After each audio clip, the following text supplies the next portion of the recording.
오늘 파우스나 성경 영성책 112페이지 상단 부분 보겠습니다.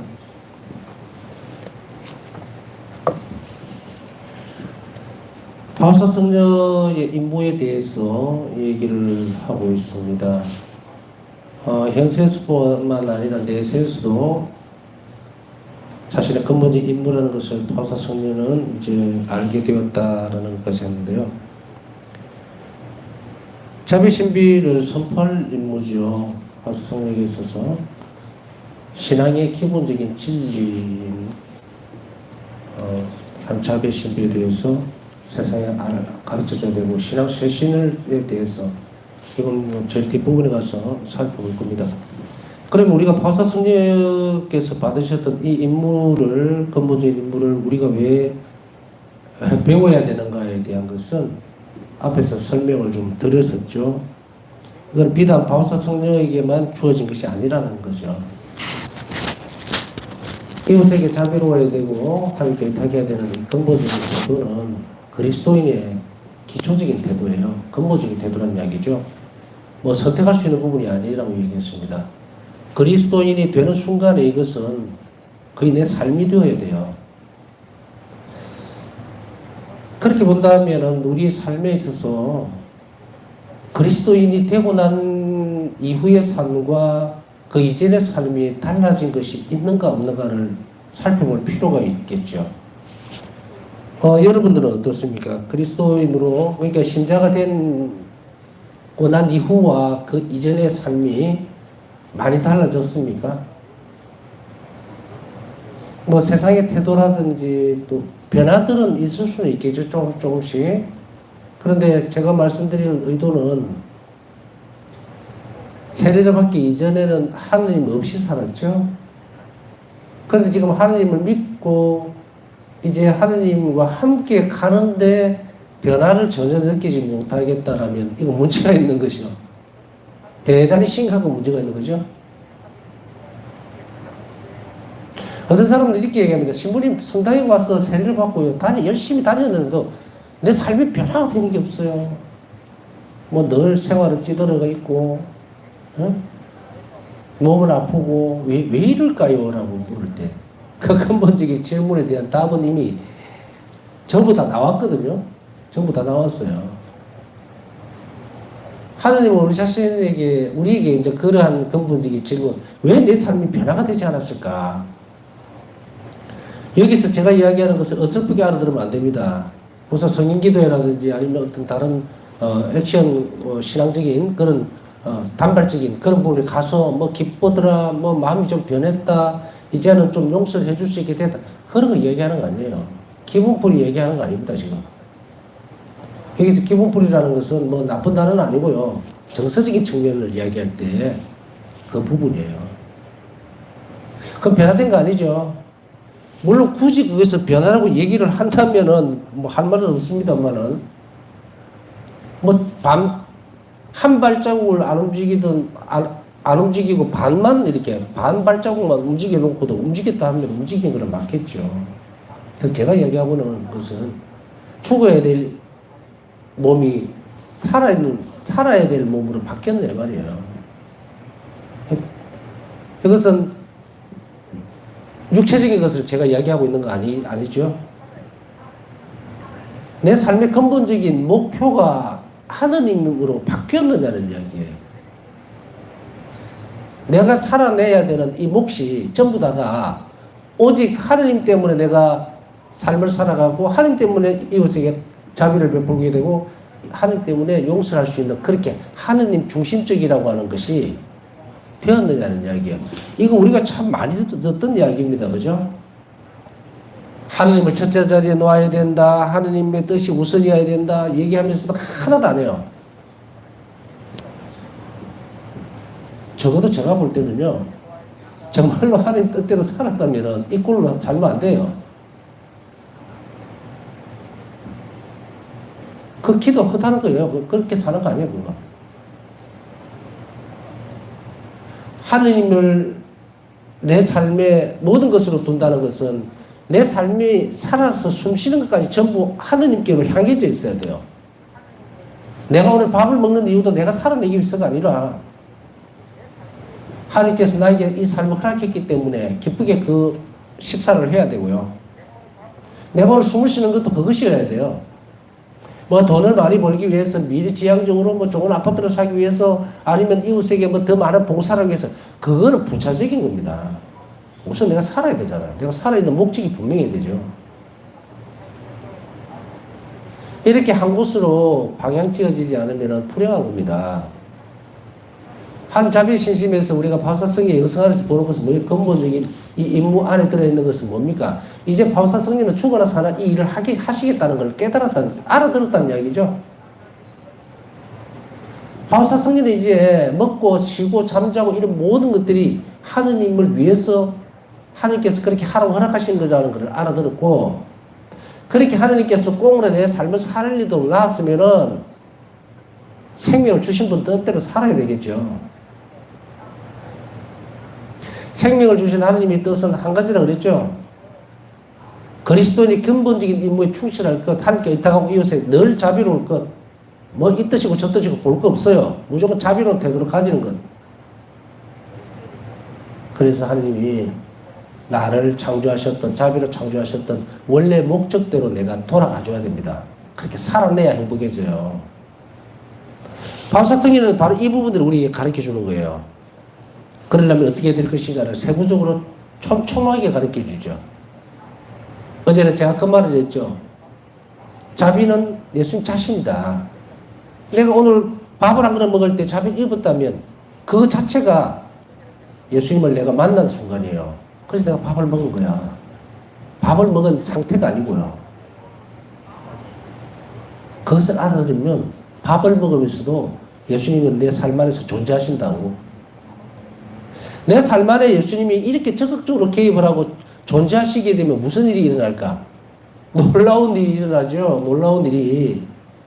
모든 그 순간들이 다 축복으로 바뀌어버리는데 내가 근심을 할 이유도 없고 돈 때문에 걱정할 이유도 없고 아파서 걱정할 이유도 없다는 거예요. 이유도. 물론 제가 말하는 이 안에 그러면 완전히 그냥 뭐 전혀 고통도 없고 안 아프고 그런 의미는 아닙니다. 그런 의미는 아니에요. 아프다 하더라도 이유가 있을 거니까 예수님 언젠가 나서 주실 거고 좋은 것을 받아들이고 하면 나서 주시겠죠. 의탁하는 태도만 있으면은 하느님 우리가 하느님의 뜻의 모양에서 봤을 때는 우리 자신들이 당신이 나에게 원하신 것이 다 끝나기 전까지는 저도 안 가요. 모두에게 다 그런 것은 아니라고 저는 생각해요. 모든 것이. 왜냐면은 적어도 우리 가운데에서도 마찬가지겠지만 저는 악에서 떠나려고 마음을 먹은 지가 오래됐거든요. 그리고 충실했고 충실하려고 하고 여기에서 뭐 죄를 짓는다 뭐 이런 부분들에서 내가 완전히 자유롭다고 절대 얘기 못합니다. 짜증나면 화도 나고 욕도 한 번씩 할 때 있고 자유롭지 못해. 그러나 그것이 잘못됐다는 걸 알아요. 그게 브레이크를 잡다가 터져버리는 거하고 열어놓은 거하고는 전혀 다른 문제니까. 나약함 때문에 오는 이런 일들은 늘 하나님 앞에서 반성하고 다시금 다져나가는 일들을 해나갑니다. 여러분들도 마찬가지겠지만 그렇게 해야 돼요. 그러나 적어도 우리가 그리스도인으로서 세례를 받을 때 전에도 한번 강조했죠. 여러분들은 무엇을 청합니까? 영원한 생명을 청합니다. 그럼 여러분들은 마귀를 끊어버립니까? 예, 끊어버립니다. 끊어버린다고 해놓고 왜 동거 아닌 동거를 하고 있냐고, 이 마귀하고. 제가 얘기하니까 나는 성수도 차도 뿌리고 뭐 성당에 우리 자비 예수님 상구도 모셔놓고 이러는데 저 도대체 무슨 소리 하는 거야? 라고 하겠죠.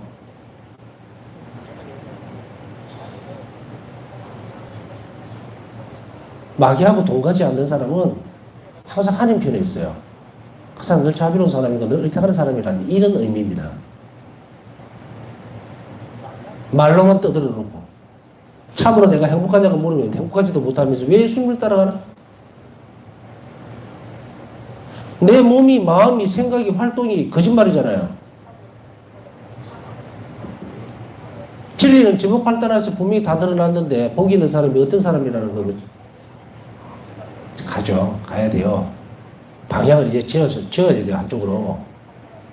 어중간하니 뭐 이거 뭐 빈밥도 아니고 이것도 넣고 저것도 넣고 뭐 신앙적으로 좋다고 하는 걸 다 주스라고 짬뽕을 해놓고는 그래가 나중에 80, 90대가 우리가 숨이 끊어지는 그 순간에 충실히 살았습니까? 물으면은 아이고 신부님 내가 뭐하고 살았는 거 모르겠어요. 이러면 절단 나버려야 돼.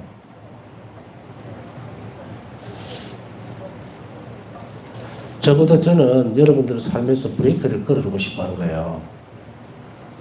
그러면은 이제 무엇을 어떻게 해야 될 것인가? 그것을 바오사 성녀는 이제 올인을 했죠. 몽땅 다 이제 이것이 내 임무라고 하는 것을 확실하게 알아들었듯이 우리 또한 알아들어야 돼요. 물론 여러분들 가운데 다 이렇게 살 수 없다는 것도 압니다.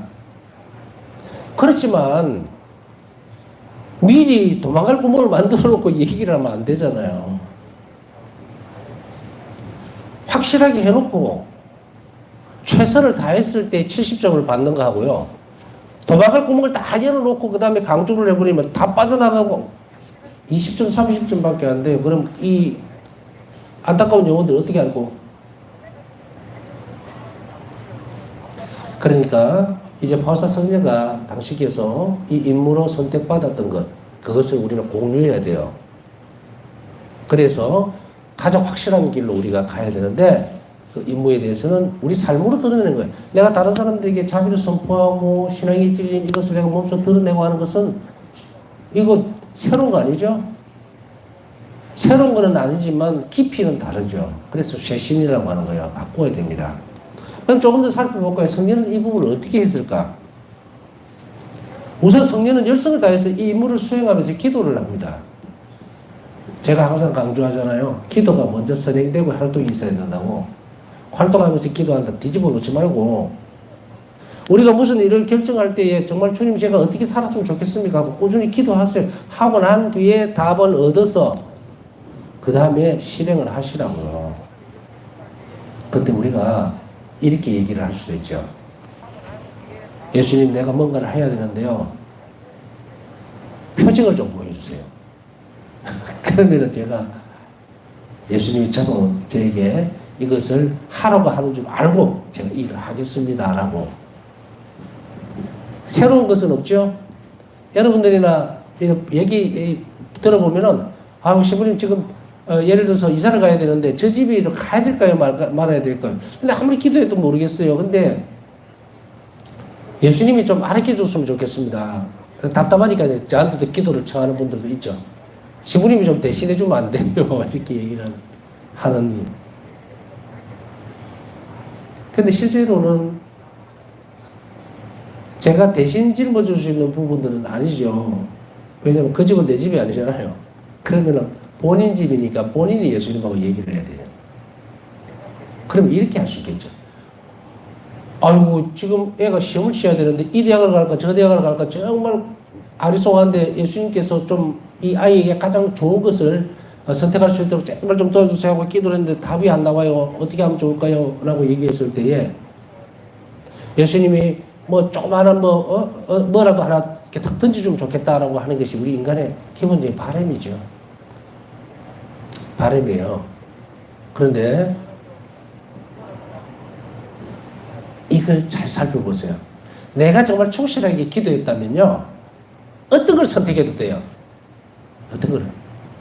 우리는 자꾸 의미의 문제다, 표징의 문제다. 바오사 성녀도 처음에는 이것 때문에 굉장히 많은 어려움을 겪게 됩니다. 이게 여러분들이 이런 상황이 놓여진다고 해서 나무래거나 이럴 마음도 전혀 없고 나무랄 일도 아니에요. 바오사 성녀도 보세요. 예수님께서 뭘 좀 탁 이렇게 드러나게 해주시면 판단하기가 쉬운데 안 해주시거든요. 그럼 어떻게 해야 되지?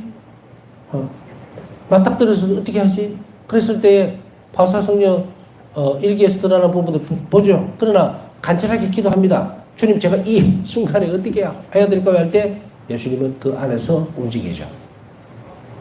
판단해야 할 때에 그것이 하나님 뜻에서, 그러니까 하나님 나한테 원하는 것에서 야 왼쪽으로 가라 이랬는데 뭐 답이 없으니까 나 오른쪽 갈래 라고 하면 기도를 충실히 하셨으면요 오른쪽 길로 못 가게 됩니다. 왼쪽으로 가게 돼요. 그것은 그 순간에 알게 되니까 마음 편하게 대신에 의탁하는 태도가 분명히 있을 때에만 제가 전제로 해서 이야기하는 거예요. 어설프게 그냥 기도하고 그러면 뭐 예수님 알아서 하시겠지 뭐 저거 안 들어집니다. 개입 못해요 예수님은. 여러분들 지금까지 배웠으면 이제 제가 말하는 거 알아듣겠죠. 이 사람에게는 의탁의 태도가 없기 때문에 지 마음대로 결정하고 지 마음대로 하기 때문에 하느님은 그 사람 삶에 개입을 못합니다. 그렇기 때문에 우리가 표정을 요구하는 건 그거 뭐라 그랬습니까? 바리새파 사람들이 한 이야기잖아요. 응? 그들이 예수님을 보고 뭐라 그랬습니까? 네가 하느님의 아들이면 당신이 하느님의 아들이면 내려와봐라 말이야. 수도 없이 많은 바리새인들이 당신이 하느님의 아들이라고 그러는데 표정을 내놔봐라. 그럼 우리가 믿겠다. 이 누구 태도입니까? 의탁하는 태도가 제로잖아요. 이 사람들 삶에 예수님이 개입을 합니까? 다 물리쳐버리죠? 상대 안 합니다. 그들에게 줄 것이 없기 때문에. 자, 이제 여기에 대한 답은 나왔죠? 여러분들이 의탁하는 태도만 있다면 뭘 선택하든 그것은 같은 것이 나올 거예요. 그리고 여러분들이 그 의탁의 태도 안에서 참으로 진실되게 그 일을 한다면 예수님은 바꿔놓을 거예요. 개입을 하실 수가 있으니까. 근데 제발 좀 기도하면서 아이고 무슨 마치 성인이 되거나 엄청나게 큰 덕행을 쌓은 사람 같이 뭐 예수님 주시는 대로 받겠습니다. 그런 식으로 하지 말아라. 그 사람은 무엇을 줘도 만족 안 합니다. 또 좋은 걸 받았을 때는 자기가 잘나서 그런 줄 알아요. 이런 사람은 절대로 높은 덕성은 올라갈 수가 없어요. 그러니까 제가 가르쳐준 대로 이런 기도는 명확하고 확실해야 돼요. 그러고 나서 이 모든 일들이 오로지 주신다면은 예수님의 순환의 덕분이라는 것을 저는 잘 알겠습니다라고. 겸손함이 있어야 은총이 흘러나온다고요. 그러니 얼마나 건방진 태도입니까? 감히 하느님 앞에서 저는 겸손하니까요. 아무거나 주세요. 아무거나. 그럼 너 오늘 저녁에 내 따라가자면 그건 아니고요. 이럴 거 아니에요. 말도 안 되는 일로 신앙생활 엉망진창으로 만들지 말고 제대로 이제 배웠으니까 여러분들은 복이 있고 아마 복을 많이 받을 거고 제대로 좀 더 노력해서 사시면 됩니다. 바사성이 열성을 다하기 위해서 이런 인물들을 위해서 기도를 먼저 했기 때문에 여러분들이 나도 내일부터는 그러면 이웃에게 자비로운 태도 오늘보다 내일 더 나은 자비로운 태도를 가져야 되겠고 예수님께 조금 더 의탁하는 마음을 그리고 가야 되겠다라고 한다면 그것에 대해서 기도하시라는 이야기죠. 오 영원하신 사랑이시여 저는 주님께서 창조하신 모든 영혼이 주님을 알게 되기를 원합니다. 저는 사제가 되고 싶습니다. 그러면 절망에 빠져있는 죄인들에게 주님의 자비에 대해서 끊임없이 이야기할 수 있을 것입니다. 참 저는 이 대목으로 눈물이 날라 그래요. 저는 사제를 살면서 좀 더 많이 떠들면 안 되겠지만 하여간에 끊임없이 하나님 자비에 대해서 얘기를 해야 되겠구나. 바오사 성녀는 이렇게 하시고 싶은데 얼마나 수도자의 위치에서 해야 되니까. 저는 사제로 살면서 얼마나 자유로운데도 하나님 자비에 대해서 끊임없이 이야기하지 못했던 순간이 참 많이 있었구나라는 것. 또 많은 사제들이 이야기를 하지 않고 있구나라는 그런 안타까움들도 이 대목에서 걸리던데 적어도 여러분들은 사제가 될 수 없다 하더라도 또 바오사 성령과 똑같이 되지는 않았는다 하더라도 이 얼마나 애타는 마음인지 여러분들은 잘 아시고 죄인들에게 주님의 자비를 끊임없이 청할 수 있는 그런 분들이 되었으면 좋겠습니다. 저는 선교사가 되고 싶습니다. 그래서 영혼들이 주님을 알아볼 수 있도록 미개한 민족들에게 신앙의 빛을 가져다 주고 싶습니다. 제가 이제 일기를 해석하거나 또 이렇게 같이 묵상하면서 계속 강조하는 것이 뭡니까? 참 놀라운 기도들이 나온다. 우리를 보면 눈앞에 있는 기도들을 말하잖아요. 선교사들을 위해서 미개한 민족들에게, 그러니까 선교사들을 위해서 기도합니다. 이렇게 막연하게 하는 것이 아니라 정말로 미개한 민족들에게 신앙의 빛이 들어갈 수 있도록. 지금도 아프리카 저쪽으로 가면요, 정말 신앙을 모르는 사람이 많고 또 수없이 많은 또 선교사들이 살해되고 있어요. 그들 위해서 기도를 하고 싶다. 우리 어떤 생각에서 벗어나 있는 기도 지향이죠. 이것을 읽으면서 우리 또한 이런 재앙들로 기도를 해야겠다는 것을 말씀드리고 싶고, 주님께서 저와 그들을 위해서 돌아가신 것처럼 저도 그들을 위해서 완전히 소모되어 순교자로 죽고 싶습니다. 오 예수님, 저는 주님에 대한 사랑과 불멸하는 영혼들에 대한 사랑으로 저를 완전히 비우고 저 자신을 완전히 부정함으로써 사제도 될 수 있고 선교사도 설교가도 될 수 있고 그리고 순교자처럼 죽을 수도 있다는 것을 매우 잘 압니다. 1기 302번. 자, 이제 기도의 정점이 어디로 가는지 알겠죠? 여러분들도 선교사가 될 수가 있고 사제도 될 수 있고 설교가도 될 수 있고, 그것은 무엇으로? 자신을 부정하고 이래서 저는 아무것도 아닙니다. 그리고 파스터 성령은 말미에 어떻게 얘기를 합니까? 저는 이제 주님이 뭘 원하시는지 묻지도 따지지도 않겠습니다. 그저 내 삶 안에서 자비로우라 하시니 자비롭겠습니다. 그게 끝이에요. 얼마나 놀라운 일입니까? 이 기도의 끝은 어디로 갑니까? 저는 주님만을 원합니다. 이제 예수님, 난 당신만 있으면 됩니다. 얼마나 행복한 분이었을까. 일기의 대목, 이거는 우리에게 선포하는 내용이죠. 우리가 마지막 죽음의 순간에 임종 때에 우리는 뭘 원할 겁니까? 저는 주님 위에 아무것도 바라지 않습니다라고 하겠죠. 거기서 지금 고백해낸다면 얼마나 행복한 영혼이겠어요. 여러분이나 저나 순서는 다 틀릴 거예요. 예수님께 불려가는 순서는. 그러나 오늘 가든 내일 가든 내가 원하는 게 정말 무엇일까? 참으로 진심으로 뭔가를 이렇게 덮어놓지 않고, 저는 이럴 때에 주님을 정말 원합니다, 사랑합니다 할 때에 조심해야 될 그런 그러니까 두 가지 중에서 한 개를 하면 안 돼요. 어떤 사람은 주님 제가 막 삶을 끝내고 싶습니다, 어서 불러다 주세요라고 했을 때에 세상이 지겨워서 이제 더 이상 살고 싶지 않아서 라면 이 사람 빵점이에요. 제가 봉성제를 본다신부 할 때에 할머니들이 가면은 막 아프잖아요. 아프기도 하고 중풍으로 오랫동안 누워있는 분들도 있고 뭐 십수년 동안 있고 또 며느리 눈치도 보이고 뭐 뻔하죠. 그러니까 가면은 며느리나 이런 다른 사람들 없을 때 옷자락을 붙들고 그럽니다. 시부님 저 오늘 죽었으면 좋겠어요. 예수님 데려갔으면 좋겠어요. 하소연을 합니다. 그러면 저는 농으로 그러죠. 할매, 내가 알면 내가 먼저 가지. 이렇게 얘기를 하는데 마음이 느껴지죠. 그렇지만 그건 예수님 원하는 게 아니에요. 이 땅에서 고통이 끝날 때까지는 적어도 하나님 뜻이 내 안에서 이루어져야 합니다. 하나님 뜻이 이루어져야 되는 것은 여러 가지 형태예요. 내가 고통을 받아들임으로 인해서 자비로움을 다른 사람에게 한 자비를 넘겨줘야 흐르도록 할 그런 책임도 있고, 또 어떤 사람에게 있어서는 끊임없이 기도로서 그렇게 하는 사람도 있고, 다 틀리죠. 그러나 결국은 관점은 뭔가?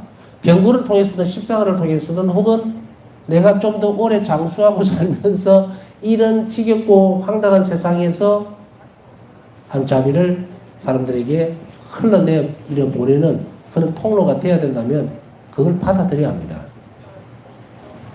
그것이 정석이죠. 그래서 제가 아까 말했던 첫 번째 부류는 세상이 이제 지겨워, 아이고 너무 아파서 죽고 싶어요라고 했을 때는 안 된다. 이거는 하나님이 개입을 안 합니다. 아까 말씀드렸잖아요. 저는 주님만을 원합니다라고 그 영혼이 그렇게 대답을 해야 하나님이 천국으로 데려갈 텐데, 이 사람은 지금 그게 아니고 다른 이유로 이 삶을 정리하고 싶어 하잖아요. 그럼 어떻게 됩니까? 곤란한 일이 벌어집니다. 영역으로 가서 정말 천국에 하느님만을 원할 때까지 있어야 돼요. 그런데 지금 하시라고, 지금. 지금 여기에서 내 삶이 팍팍하고 십자가가 많고 하면 그게 그냥 고통이고 여러분들에게 주어져 있는 무슨 숙명적인 어떤 예수님의 뜻 아니에요. 여러분 행복하기를 바라는 게 한 뜻이에요, 지금. 무엇으로 행복해질 것인가? 자비를 베푸는 사람은 행복하다니까 자비로 입을 것이다. 그러니까 너는 행복할 거다라고 하는 이것이에요. 행복하십시오. 왜 불행을 자처하면서 그렇게 사느냐고. 딴 데 이유가 없어요. 내가 이런 기도를 더 못해서 그럴까? 아니면 무슨 뭐 봉사를 더 못해서 그런가? 그런 게 아니고, 자비로워지시라고, 자비로워지시라고. 그러면 행복해집니다. 그리고 내 삶을 하나님께 의탁하는 태도로 자꾸 연습을 하세요. 아까 얘기했듯이 그런 영역들, 내가 오늘 성당을 가면서도 오늘 예수님 저는 이 성당에 불러주신 것이 정말 저를 사랑하셔서 그렇다는 것을 압니다. 그러니까 자비를 입었죠. 그러니 저는 예수님을 만나러 갑니다. 자꾸 바꾸세요. 존재하는 연습을 하시라고. 생각을 놓고 있지 말고.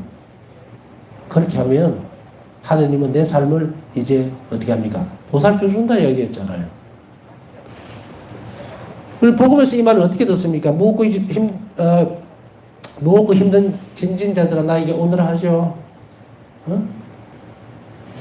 내 멍에는 평안하고 내 짐은 가볍다. 이게 뭡니까? 이거 여러분들 오늘 한번 묵상해 보실랍니까? 무겁고 진진자들아 다 나에게 오너라. 내 멍에는 편하고 내 짐은 가볍다. 왜 그럴까? 예수님 안에서 딱 보면 아버지께 의탁하고 이웃에게 자비로웠어요. 완전 전형이죠. 그걸 배우라는 거예요. 그러면 멍에도 가볍고 이 세상에 살아가는 짐도 무겁지 않다. 그럼 내가 너에게 뭐 주겠다? 행복을 주겠다. 답을 다 가르쳐줬죠? 그래서 제가 앞에 설명드린 거예요.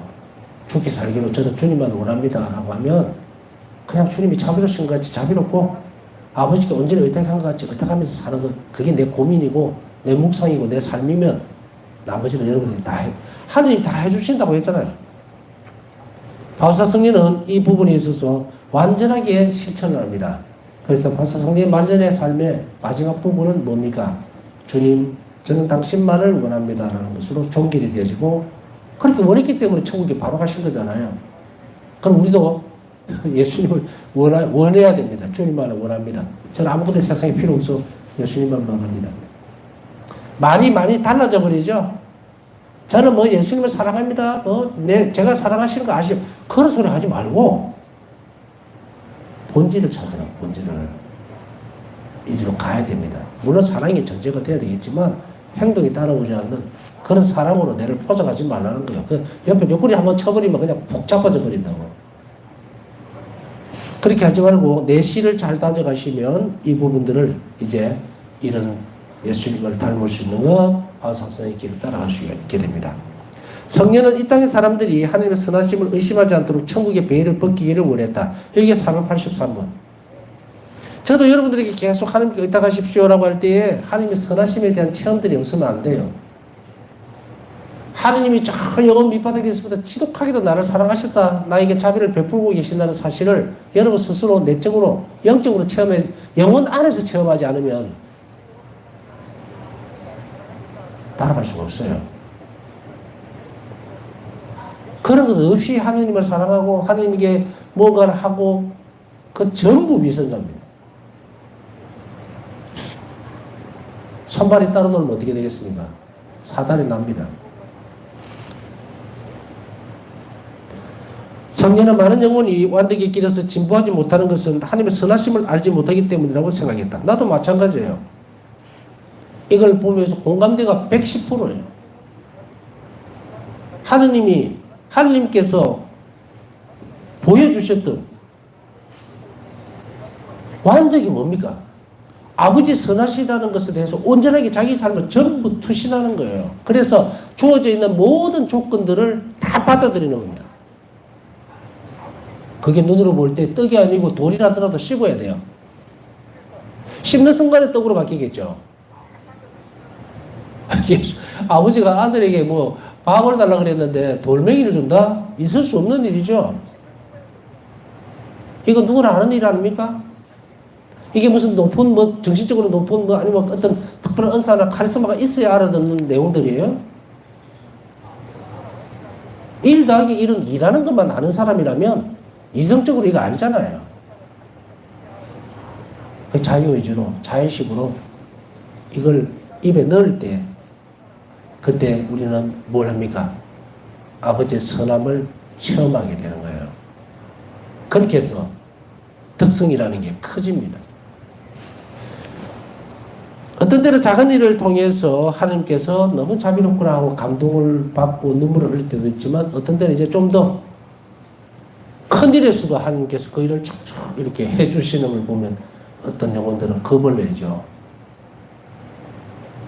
다음에 더 큰 일을 주시면 나 어떡하지? 걱정할 필요는 없다. 오히려 이런 것들을 더 연습하고 더 감사드리는 연습을 하면 그 영혼은 같이 크게 돼요. 그렇기 때문에 그것에서 가장 큰 것은 여러분들이 그리스도인으로 제대로 살지 못했고 아까 말씀드렸듯이 신앙인 이전과 이후에 구별이 안 되는 이유는 답이 여기에 있어요. 성덕이 진보하지 못했기 때문에. 이걸 뭐라 얘기했습니까? 신앙생활, 내적생활, 영성생활이라고 얘기했잖아요. 이게 진보가 되지 않는 이유가 뭡니까? 하나님의 선하심에 대한 체험이 전혀 없기 때문이에요. 곁다리끼가 있는 곁다리끼입니다. 하나님의 선하심을 알지 못하기 때문인데 그 선하심을 알게 되면 뭘 하게 됩니까? 맡기게 되죠. 자, 우리가 이제 모임이 있고 사람들이 있잖아요. 그때 딱 보면은 사람을 이렇게 끄는 사람이 있거든요. 그 사람 딱 보면 참 착한 사람이 하면 옆에 가서 말도 걸고 싶어 하고 얘기도 하고 싶어. 저 사람은 되게 못돼서 이러면 가능한 한 멀리 하려고. 물론 성향이 같으면 붙어갖고 같이 있겠죠. 그러나 그런 경우의 수를 제외하고 정상적인 상태에서 보면은 선하고 착하고 온전한 사람 옆에는 사람들이 같이 모이게 돼 있죠.